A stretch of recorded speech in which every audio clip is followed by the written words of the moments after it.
you everyone for coming. Today we're here to talk about engineers and physicians working together to creatively and effectively address clinical needs in the low resource settings. I really wanted to take just a moment to acknowledge our sponsors, both the Acme POCT and the Georgia Tech Department of and Emory University Department of Biomedical Engineering. The Acme POCT is very important here because it's really focused on the development and translation of the microsystems engineered technologies, including a number of different approaches that are up here on the screen. In the interest of time, I will not read them. This is what I really want to focus on, however, this ecosystem and why we're here today and how it feeds into the ecosystem and what we hope to eventually generate out of these kinds of discussions. So I represent Core 4, the Technology Training and Dissemination Core, and we're living in these lower two quadrants today, the needs assessment and dissemination. We're going to be hearing from physicians who work in these low resource settings and engineers as well. And what we want to hear are what are the needs and really talk about how we might meet those needs in those kinds of settings. Eventually, the hope is that discussions that are and ideas that are generated today will then come and live through projects in these Center 2 cores, the Technology Development Core and the Clinical Translation Validation Core. The Acme POCT is really designed to help bring these kinds of technologies that are going to meet clinical needs to life. So here's the call for action for everyone participating in the audience and the panelists today. So we really want you to learn about some clinical needs that might be addressed by new device development in low resource settings, especially point of care devices, because this is what the Acme POCT is really focused on. We want you to learn about the special barriers and challenges that exist in these unique environments and ask questions. I think that this is meant to be a discussion. We've got some questions that we can ask them, and we're going to ask the panelists to respond to those. But we want to hear from people. If you have a burning question, please pose it, and we hope to generate lots of great discussion. All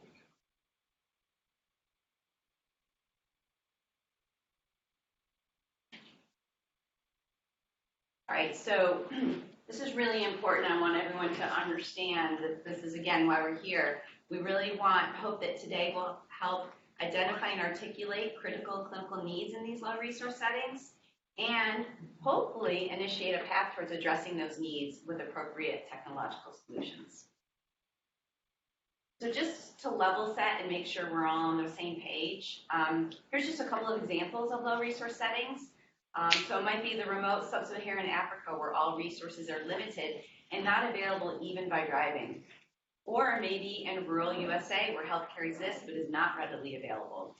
And then finally, maybe something we don't think about often is a large city where there are healthcare resources, but maybe it's an emergency and it has to be through life flight or through an ambulance. So I think all of these can be considered, and we want to broaden our ideas about what a low resource setting is.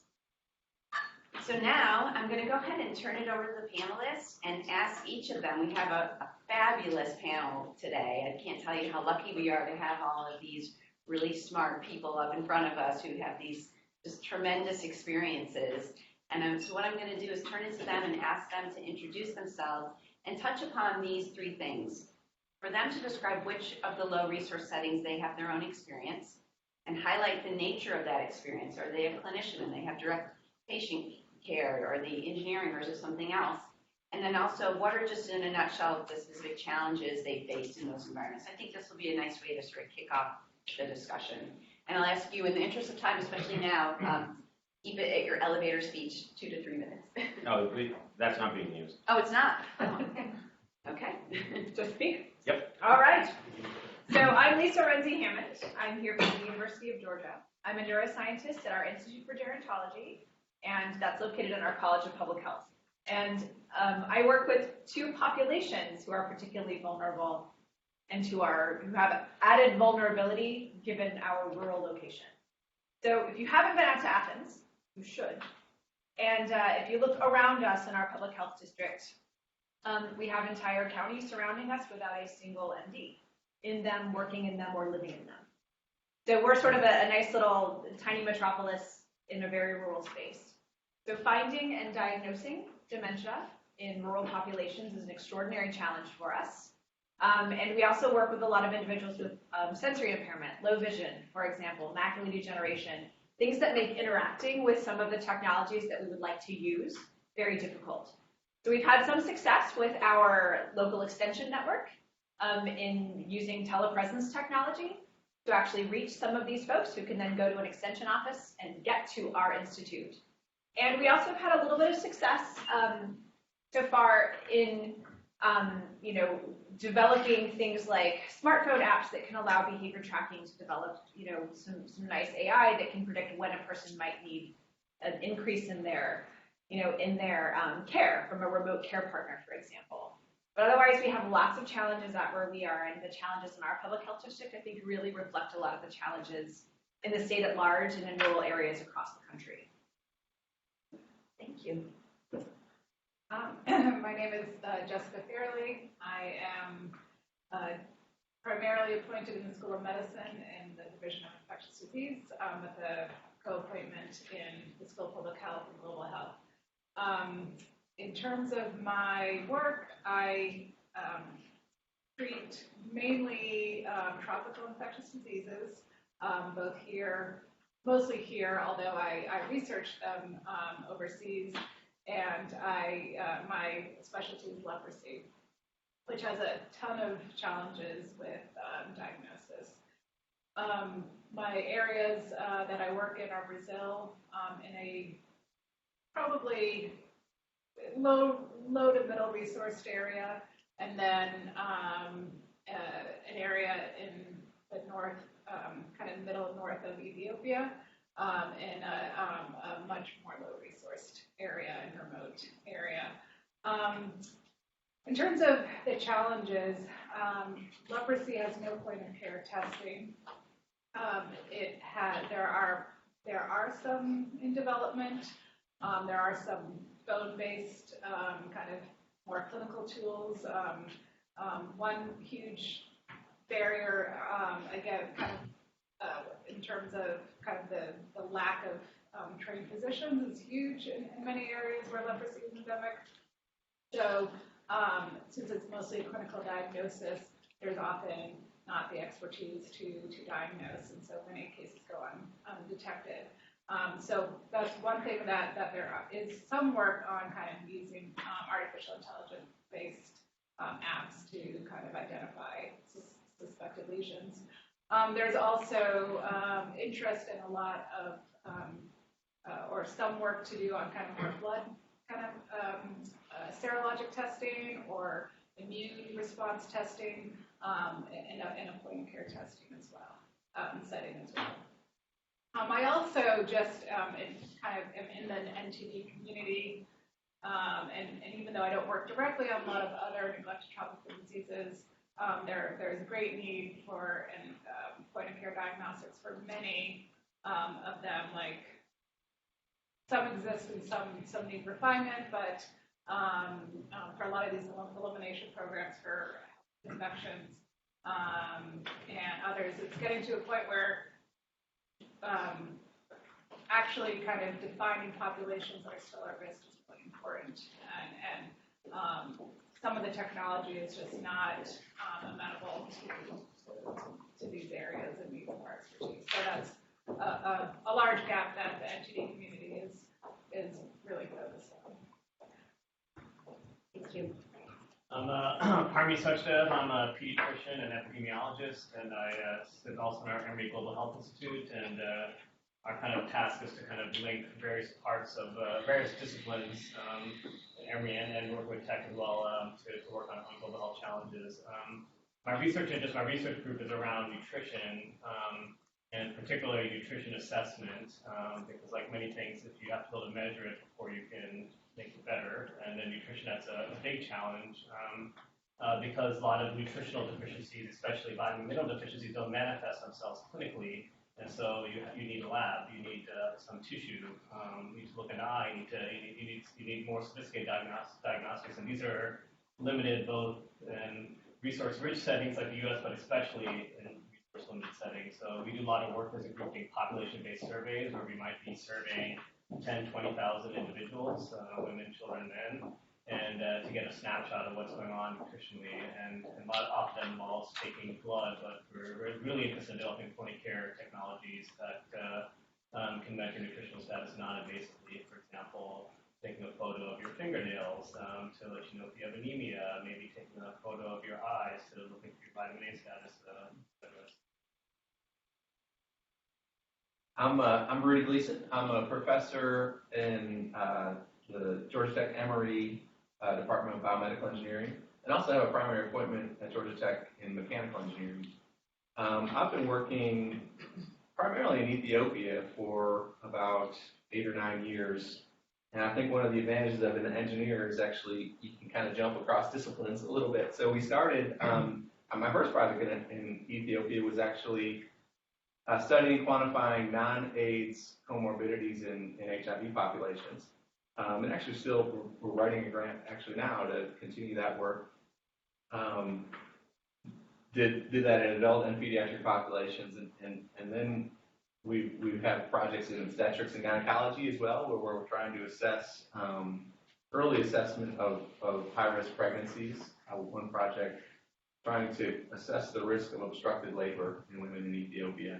Another project trying to assess the early diagnosis of risk of preeclampsia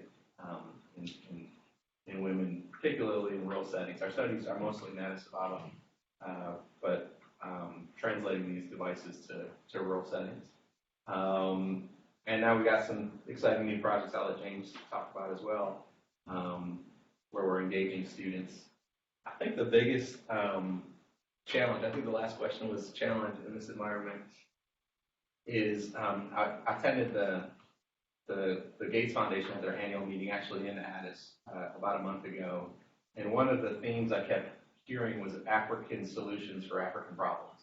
So equipping talent in Africa and in Ethiopia to be a big part of the solution. And so this is something that's sort of been rolling around my head and in my heart of how we can do that. In fact, we were talking about that before the session started today, of engaging engineering students in Ethiopia and other expertise to harness that intellectual capacity to actually be part of the solution. So, yeah.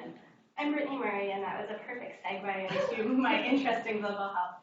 I'm a pediatric emergency medicine physician and an emergency medicine physician. I work at CHOA here, and I'm the director of the global health track for the pediatrics residency.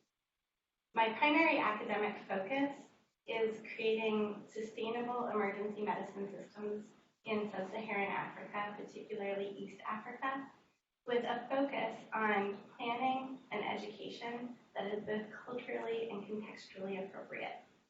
So I've been working in Dar es Salaam, Tanzania at the National Hospital at Muhimbili for just over 10 years. When I first started to go there, we were building the first emergency department in the country. So if you can imagine, prior to that, someone would show up at the hospital very sick. If they were lucky, they would see a very junior doctor on arrival and be rushed to a ward where they may or may not be a more senior physician to help. With the Institution of Emergency Medicine, we started to put some of those very first steps in place, the resuscitation aspects. We started a residency program in emergency medicine through the university that's associated with the hospital and through the Ministry of Health. And now we're one of the longest running emergency medicine residency programs in Africa. With the Institution of Emergency Medicine and appropriate upfront care, we were actually able to decrease mortality in the whole hospital by about 13%, with no major other changes. And so when I first started going there and teaching emergency medicine, there were so many challenges because we didn't have all of those technologies that I'm used to having here. We didn't have point-of-care testing. Often I couldn't get x-rays. There was so much dependence on my physical exam. As we started to kind of prove our worth to the Ministry of Health, we had these really unique opportunities to ask for things that we needed in emergency medicine. And trying to prioritize what was contextually appropriate to have and what would be beneficial for us in that environment was really interesting in terms of figuring out, bedside ultrasound, point-of-care tests, or trying to improve the whole infrastructure of other hospital services, like the main lab. Would that be more useful than trying to get it on our own? So it's been a really interesting journey. I lived full-time in Tanzania for 3 years, just before joining the faculty at Emory. And during that time period, we transitioned the leadership of the emergency department and emergency medicine residency program over to my local colleagues in Tanzania. So I still go back and do a lot of PEDS teaching with them and consult a lot on kind of new technologies that they're looking at. But it's been a really great time to be there and to try to figure out how we can make things that are appropriate to Great. Thank you. I'm James Stubbs. I'm a professor of the practice at Georgia Tech's Biomedical Engineering Department. And, well, what that kind of means is I teach senior design, which is what we call capstone. And in capstone, what we do at Tech is we go out and solicit for clinical problems from physicians or other healthcare providers. It can be nurses, doesn't have to be doctors, surgeons, whatever. They just have to have a problem that they don't have a good solution to right now. And what we try to do in the course of one semester is have student teams create a real device that solves that problem, and they develop a proof of principle of that. They look into things about like intellectual property associated with it and do some real hardcore engineering work with it. And at the end of it, we have a big show called Expo. It's this past Monday night. It's great fun watching everybody present their work. This year we had 7 teams that actually did cadaver testing on some of their device ideas. So that was pretty exciting. What's interesting about that is that I've only been there for 3 years. My background is I've done 5 different medical device startup companies, mainly in women's health, surgical oncology, and radiation oncology. So I'm used to going out and finding needs that aren't met, trying to design something that meets that need, build it, get it through the regulatory process, and then get it out in the wild. And so doing capstone is almost like that. You know, like this semester, I had 15 different little startups all at once. It's really pretty cool. But what's fun about it is Professor Gleason actually brought a couple of problems, clinical problems that he faced, and he mentioned at least one of them, the preeclampsia monitoring, to us as a capstone project. So we had a team develop what I guess we're going to call a point-of-care type device, where with a couple of sensors, they could place them on over the arteries in 2 different places on the body, measure pulse transit times, use some algorithms to convert that into actual pulse wave velocity, and then that gets converted into blood pressure. So now all of a sudden we can do blood pressure assessment with just 2 little points of contact on patients. And that kind of got us a little bit interested in it because it's really kind of what Stacy mentioned before. It's MacGyver style engineering. So after we did those first 2, we had the bright idea that, well, we really should be going over and doing a needs assessment in the place where the need's happening. So I guess it was about 18 months ago, I took the first team over, and one of our team members from that first cohort is right here in the audience. We went over and embedded them in, we did clinical immersion for them for a week in labor and delivery, and we developed another POC where we were trying to assess and measure fetal heart rates, just totally non-invasively, and be able to track it and store it. So they created an app that would actually, once it was measured, it would store it in a smartphone, because we found out all the healthcare providers over there had smartphones. So it was like, wow, we weren't expecting that. But we had to make sure for this to be a sustainable type solution, the teams were tasked with, you have to be able to make this out of materials that can be sourced locally. And the deliverable that the team had to come up with at the end of 2 semesters was what we call a bill of materials, work instructions for manufacturing it. It's an entire manufacturing or transfer operations package. And the idea was we would then give that to a company or entity in country, and they would make it. And thus it becomes part of their local economy. It becomes, as Rudy was saying a minute ago, it's an African solution to an African problem. And we had heard, Rudy and I specifically heard a number of people in the healthcare setting of there say that that's really the only way this is going to be sustainable, is if we feel like it's ours. So, you know, over Tech, I think we do engineering all right, and the clinical side. So we kind of stay in the gap. We don't do direct patient care, but we're involved in seeing direct patient care done, so that we can try to figure out what can we actually build that will make you do it better. Then we try to get it out in the wild, let it get assessed, and then, for example, the public health community can then do an assessment of how well it's actually meeting the needs, and either feedback for us to do it better, or say, yeah, it looks pretty good. Let's get it released. So Yeah, I think that one thing that you really touched upon, and you talked about what you're used to doing for your 5 companies that you've created, is the not looking for a technological push, but clinical pull. And that's something that we talk about a lot. And that's what I think today that was a great example of how that works. And this is a perfect segue into telling you about the survey that some of you actually may have seen or responded to. We put this survey out to ask clinicians, which condition could you diagnose faster, monitor, or manage better if you were enabled with a new point of care technology? And this is just, we had received 56 responses, and here's the top 5 categories. So there were a number of themes that came through. So some of the people here may have responded. And I think that it is pretty interesting, and I love the fact that you shared that success story with us. And I wonder if sort of now that we're in the mindsets of this, if those of you who have spent time in these low resource settings could comment upon if you can think of maybe a point of care device, like wouldn't it be cool if, and sort of fill in the blank. Have any thoughts come to mind, and anyone in the audience as well, something that is just an idea in the spirit of brainstorming that you'd like to comment upon?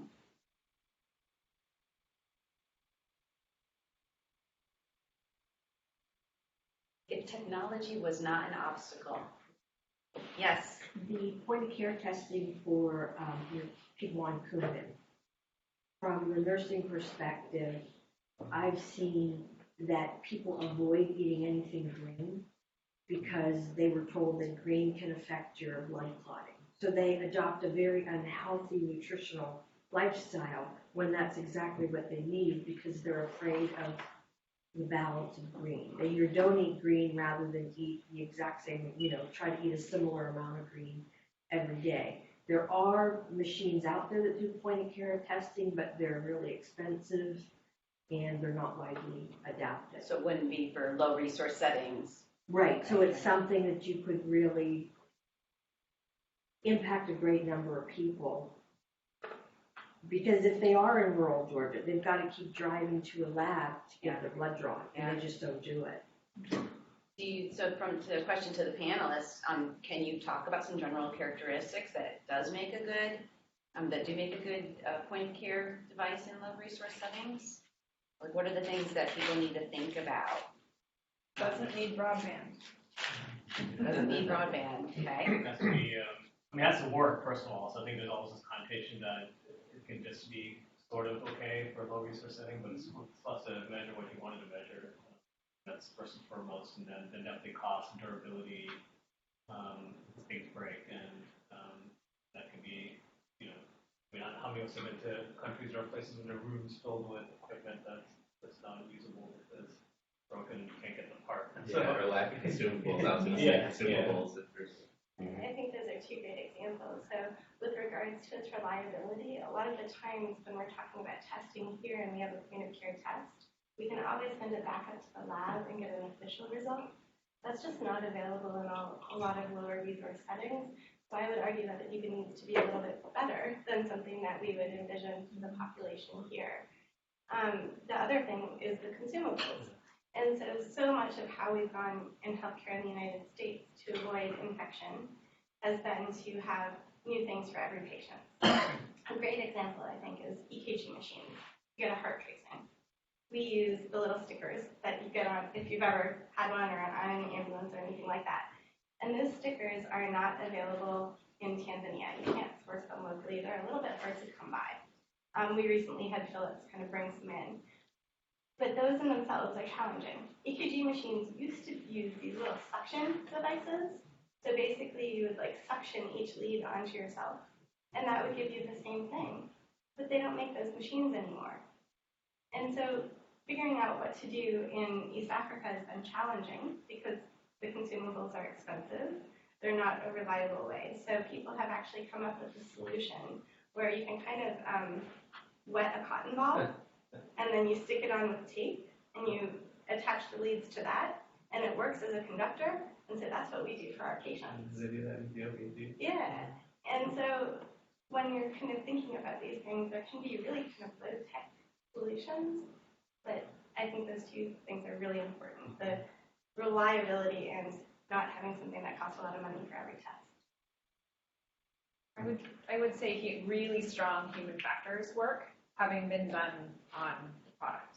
prior to its release. So I see all the time really great ideas that are inappropriate for settings like this because the human factors were never done with that population in mind. So I think about, for example, in our case, when we're trying to do, we might be trying to diagnose a disease that would usually take 6 months to diagnose with imaging and labs and genetic profiles and neuropsychological assessment.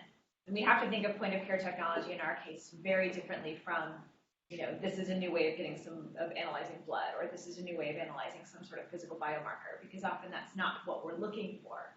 So thinking about point of care technologies in terms of a space that requires a human patient or participant or subject to actually interact with the tool too. We always think of point of care as being we administer and get something from you and then we analyze it. But in the case of the conditions that I look at, it's actually human input that will tell me what's going on with the condition. So the human factors profile has to be really great.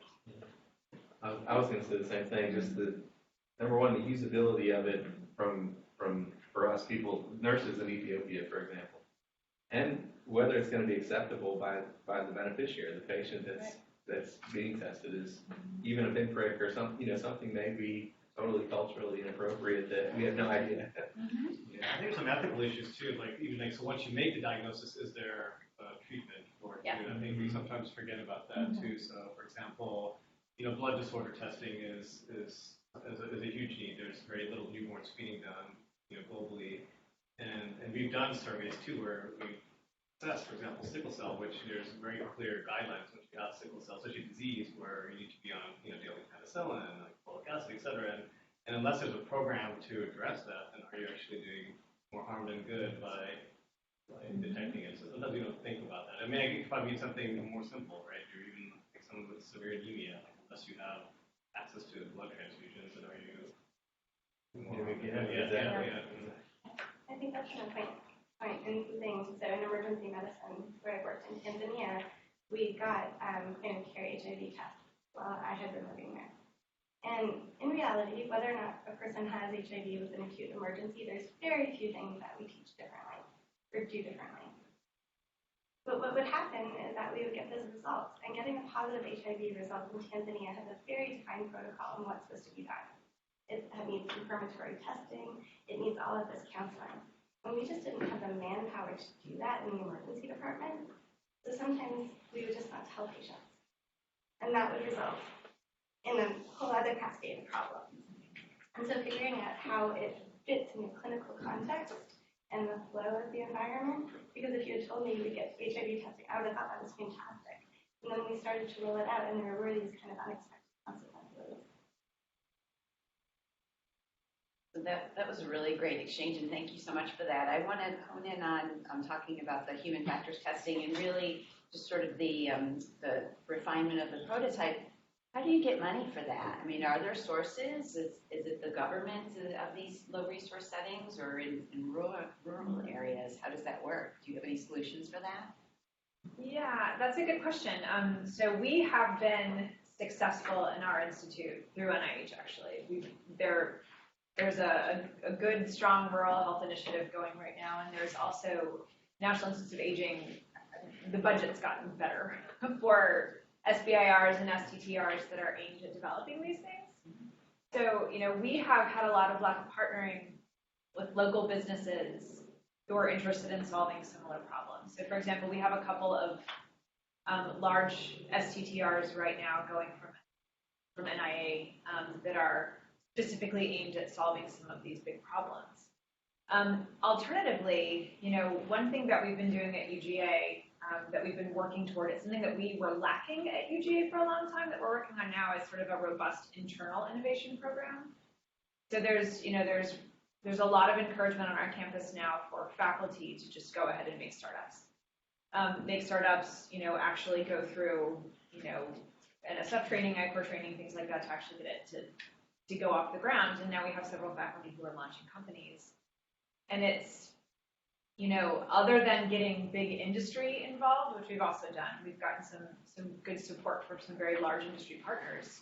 It's been a real hodgepodge of actually pulling together individuals, entities, foundations, who have a similar goal.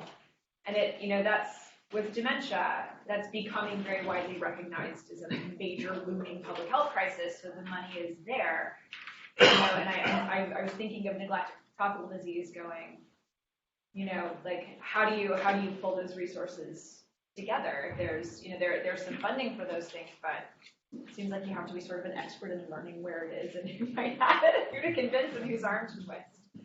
So for us, there's good federal support available and a lot of industry interest in solving these problems. I think we have a question on the Georgia Tech side. Yes. Can you guys hear us? Can you hear us? Are they able to talk and we can hear them? Hello, can you hear us? We probably can't hear them. Okay, hold on. We can't hear you. Erica, do you want to text me the question and I can read it out loud? Okay. I was wondering whether your opinion of low cost. No, I understand. I understand. I'll bring it to its knees. For Waiting to hear. low resource settings, See if that question. should that Can I include ask a question to the engineer? no internet? I struggle with a lot, is just for the infrastructure. Yes, and the other corollary is, should that include no power? Everyone's walking around with this, fancy computer, but you can't charge your cell phone in a lot of places. So it's like just the general infrastructure, like how do you, do we just have to pause on some of these POCs until there's electricity and running water? Like how do you weigh that? I don't know, I guess from my perspective, you've got a bit of the chicken and the egg with something like that. And part of the problem is, the first thing you just got to do is you're going to have to go to places that actually do have some sort of power.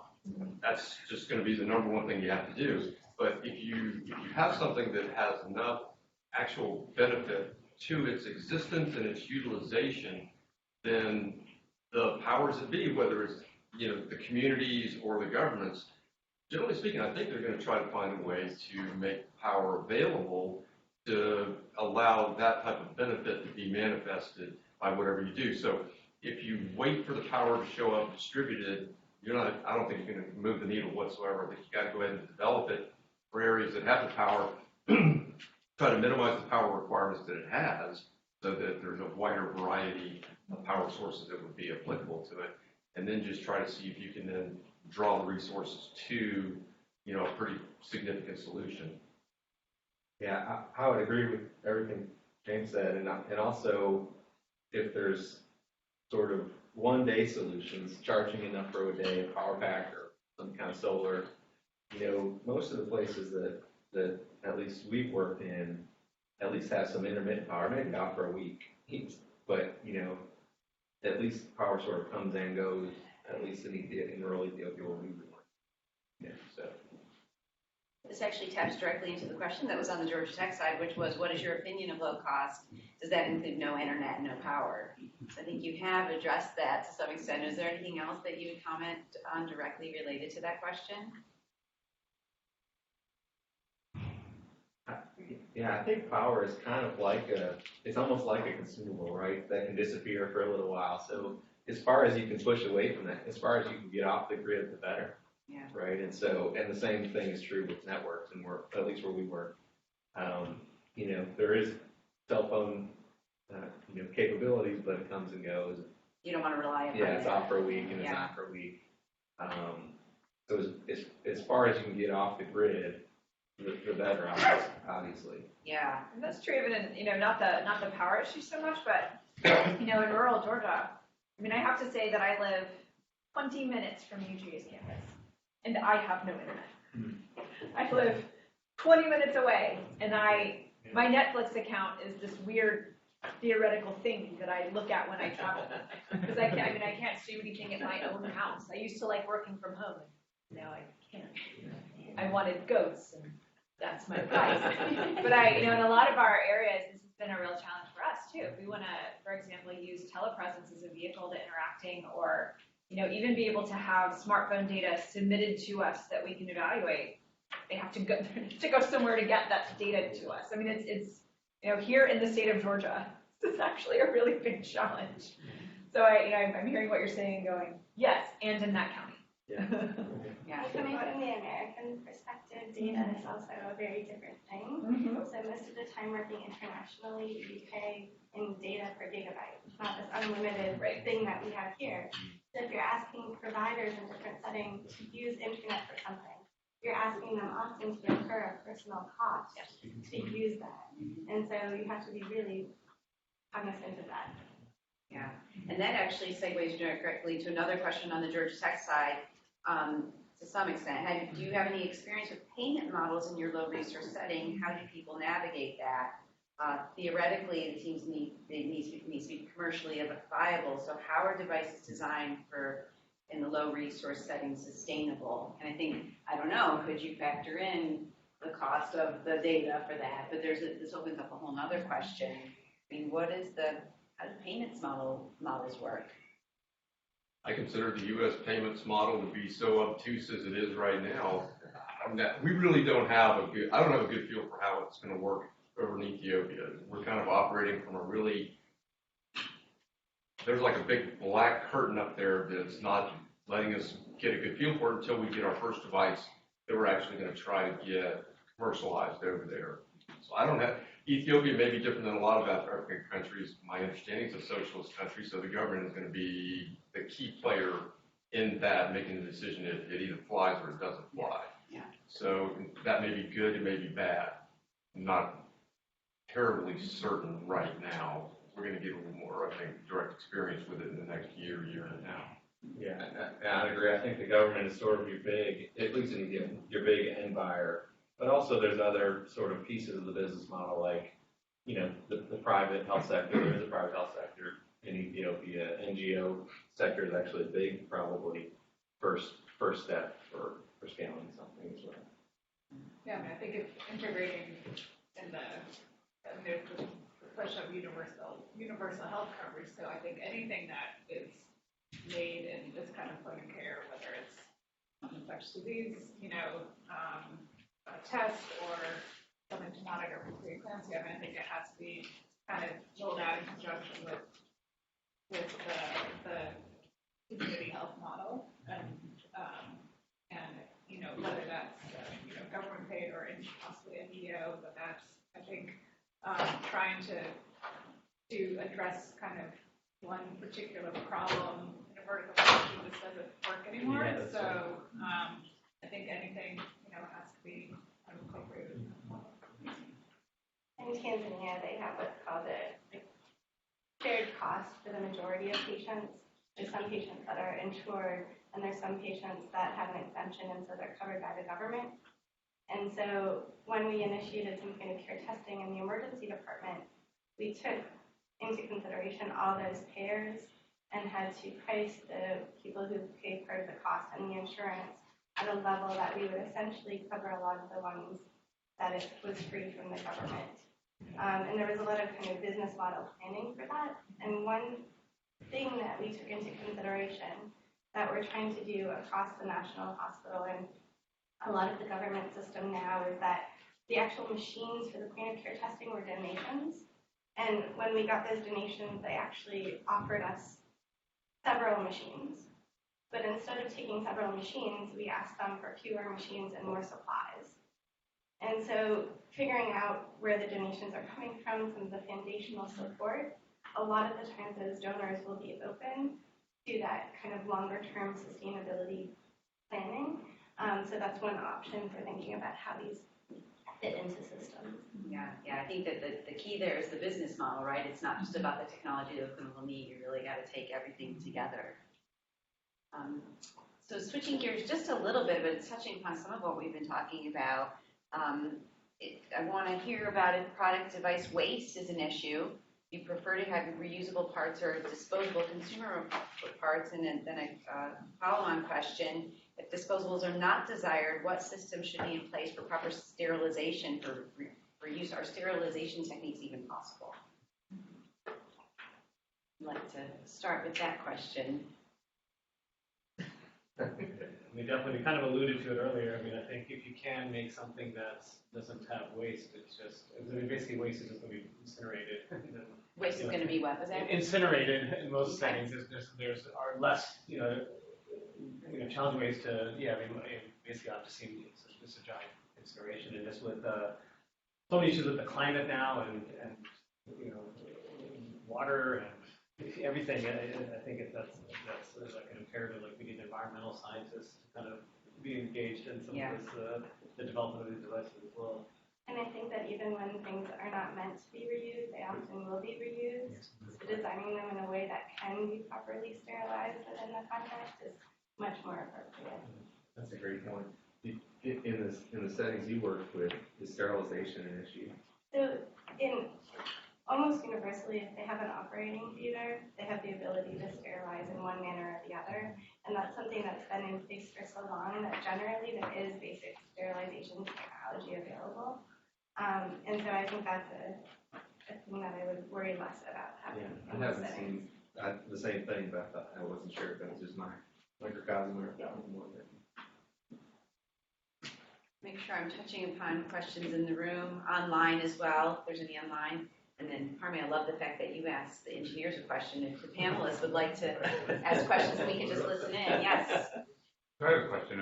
It's maybe more of almost a conceptual question. Is do you feel that new devices or new technologies, things that appear in the low resource setting, are better or more often purpose-built for that setting, or are they adapted and repurposed from a higher resource setting? And I ask the question because it seems like if you think about the penetration of technology, it's often, it first appears in an area where there are resources, and then eventually it's scaled or made more efficient, and it ends up in lower resource settings. So is part of what you do or think about taking things that exist now and figure out how to actually get them into a low resource setting, or is it you're really trying to invent something new that's going to address a clinical need in that setting?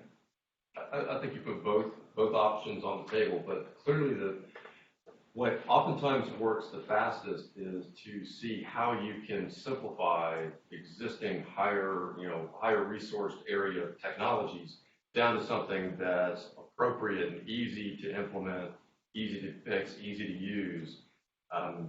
Sometimes, and that's a quicker route to get to it. And you may find out enough after you've done that and got it into the hands of the users, you may find out that there may be a different way to do it. We've had to look at, with the project that we're doing this semester, which is a infant warmer for transportation between the NICU and the operating theater, or just with delivery over to the NICU. We're trying to take some simple things like vinegar and baking soda to make a reusable warmer. And we think we're on a good track, but we're actually going to send one of our team members over to find out if you can actually source that stuff over there. So we may end up having to go back and do something that's, instead of chemical exothermic type reactions, we may have to go to something that's more of a powered type thing, which I think would be moving in the wrong direction in a lot of respects, at least today. So I would probably opt for initially just trying to simplify something that exists. But if somebody has a wild idea, I mean, most of the times, if something's really, there's not all that many out there ideas for stuff. It's incremental. You're building, you're standing on the shoulders of other people and things like that. That's usually how it works. I think it's an interesting philosophical question. I think there's this concept called reciprocal innovation that's being used now, and there's a group of engineers at Harvard that I think started coining that term. And that is that you're doing, so it's kind of a balance of both. So you're actually developing the innovation and reciprocity with a partner in a low resource setting that then is done jointly, and it mutually benefits both sides, rather than the typical model of taking technology and dumping it in Ethiopia and just taking a plug off or whatever. Even though that's often the path of, like you said, is the path of business, but like in an ideal world, it's out from the ground up. So it's like But you have to be really purposeful about that, right? Yes. Right. And I think one of the reasons it's been done the way it's been done is that you don't want to take something inferior into the settings as well. And so taking something from the setting, at least it has been tested generally and is effective, and whether or not it can be fully effective in a lower resource setting is often a question, but you're not providing them with something substandard. Yeah, I would say in my world, it's almost entirely taking what already exists in a high resource setting and trying to pare it down in a way that it can be executed in a low resource setting. Dementia is still very much a diagnosis of exclusion. We're trying to rule out anything else that a person may have, and it takes a very long time usually to generate a diagnosis. But in rural Georgia, for example, we forget it. There is the number of people who are either undiagnosed or simply just not even couldn't tell you how to go about the process and don't have a doctor to talk to in the first place is really quite huge. And a lot of them have sort of extraordinary suspicion, actually, of our medical institutions and our scientific institutions. So one thing that we found interacting in these communities is not only what are you doing here, but don't be here. We don't, you're an outsider, we don't trust you. So we started going through our extension network because they do trust their extension folks, right? I mean, like, that's the person they sit at church with on Sundays, and they do livestock shows with, and they resonate with those people, and we're sort of lucky to have that network at UGA. But for us, it's taking this massively complex, multi-stage process of exclusion and trying to find anything that we could institute in a tiny room, in a building that's used for livestock judging to try to figure out how are we going to get this to work in this space with no internet. Can we find a healthcare provider of some form who could at least draw some blood for us? You raised an interesting point too. Yeah. You made the point that there's the mistrust issue, which is maybe to some extent a human factors issue, but you can imagine presenting a technology or a device into a setting and people are like, not going to touch it, not interested, please don't come near me with that. Yeah, and in Georgia, it's partly a political issue, actually. Like, thank goodness we have a good football team. People will talk to us about our football team. It's like our way. Sorry, Georgia Tech folks. Not that good. I promise I wasn't going to say anything, even though I wore my red black. Yeah, I mean, honestly, that is oddly enough our way sometimes in the local communities because they don't trust us about their jobs. Now suddenly we've got a conversation going. But it's been a real learning experience for us because Athens itself is not rural, and it's been sort of an interesting thing for us to even conceptualize how people in local communities view the condition. So, what is Alzheimer's disease in a rural community with my doctor? Right? If the expectation is that you just grow old and senile, right, and you lose your marbles when you age. I mean, we've heard people say, hey, that's my plan for aging is to sit on my front porch and rock and say insane things. And we're hearing this going, I don't know what to do. I'm stymied by what you just said to me. So I know that your expertise and your experiences in dementia, do you have any sort of exposure to other crises like opioid addiction and things like that? Absolutely. So one problem that we have, I think, in rural settings that we don't have quite as much in some of our better established medical settings is comorbidities that have married other comorbidities that had comorbid babies. Like, there's a lot often to unpack, and to the earlier point about you get some great point of care tests to improve your diagnosis rates, and then what do you do? That's a huge question in these areas because they're often families battling addiction, there's a lot of mental health issues, there's food insufficiency. My foray into, I sort of got my start in neuroscience measuring macular pigment, which is lutein and zeaxanthin in a neural retina. It's the one bit of tissue that we can sort of look at you and tell your dietary, your long-term Is there a point of dietary. care technology for that? There is. Okay. There is that one. Sorry, that one's very well That covered. one's taken. But the ability to sort of actually use a point of care technology to do that is fascinating. But we find so many problems that it's like I can come up with a list of point of care technologies that is just extraordinarily long, but it would all be sort of shooting off in different directions. Yeah. It's not one size fits all in any. It's not, and so I think that engineering folks, as you're thinking about how to solve these problems, part of, at least in my world, understanding the problem is understanding the social context in which the problem lives and the ability to trust or not trust the person who's administering the thing. So that's why I keep going back to human factors, because it might not be me giving the test. And I think that this really highlights the fact that this has to be a collaboration. No one person can solve this on their own. And I know we're almost out of time. I wonder, does the panel have words of wisdom? You've all had this rich experience. Do you have kind of really great advice if somebody is an engineer and wants to connect with a clinician or a clinician who has this problem? And what are the steps to take towards really working towards a solution? Is there some generalizable advice that you can dispense on the listeners?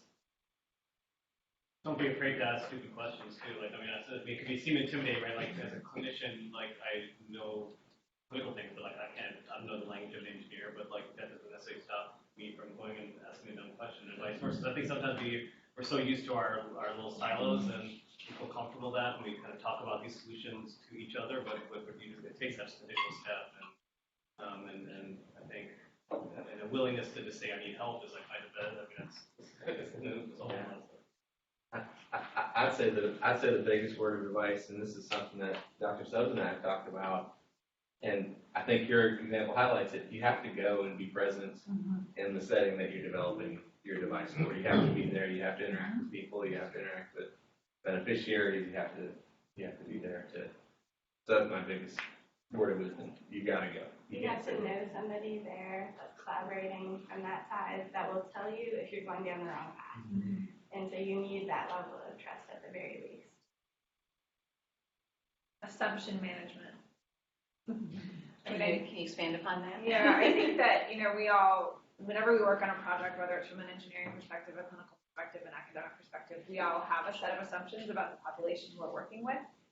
And it's, very often engineers are sort of working on the problem from afar. It's exactly what you were saying. The engineers should go and be there because it's, there's what a clinician or a person who's working on the problem is telling you about the population, and then there's your own mental picture of what that population is like. We are all schematic thinkers, right? We think on schemas. We don't, even when we are well intended, we have our own confirmation biases and things that hamper creativity.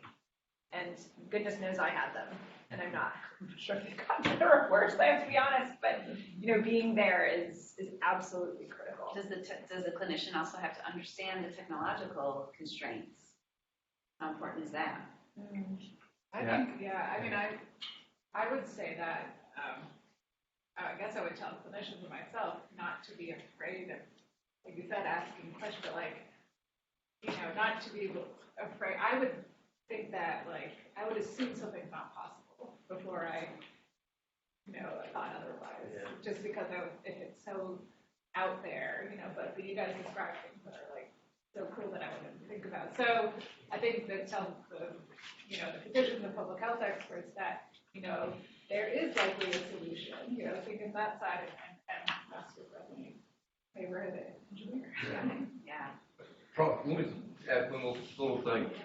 It seems to me like one of the biggest competitive things or inhibiting things that's out there is we who live in our own little silos believe this is how I've always done it, and that's the only way to do it.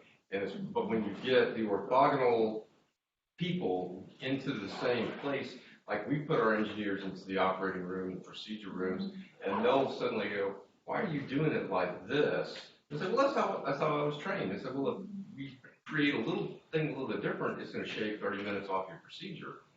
And it's just we look at the things very, very differently. If you kind of look at it less about being told what you can't do, because that's what your assumptions are doing to you, whether you realize it or not. Just be thinking about, what can I do? Those types of that perspective of what can I do instead of no, you can't do that. It just makes the world a lot more open place for you to do some innovation, do some good things. Yeah. Well, thank you for that. And we're unfortunately out of time, but I do want to ask everyone for that call to action. I hope that you kind of have the mindset now of sort of how we can work together to solve these problems. Well, what we really need is to understand what the clinical problems are.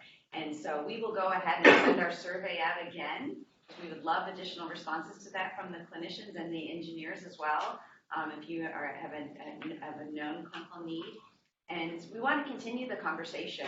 There'll be another survey sent out after, not the point of care one that I shared with you, the early results earlier, but about the glue series itself. We want to know what you want to hear more about. We also want to hear your ideas more about today and how we can connect it. Something in your head is rolling around saying, I really want to talk to an engineer. I really want to talk to a clinician in a critical care area. We can help do that matchmaking.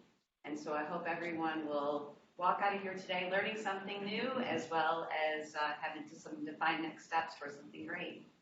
So please join me in thanking our esteemed panel. And with that, hope to see you next time.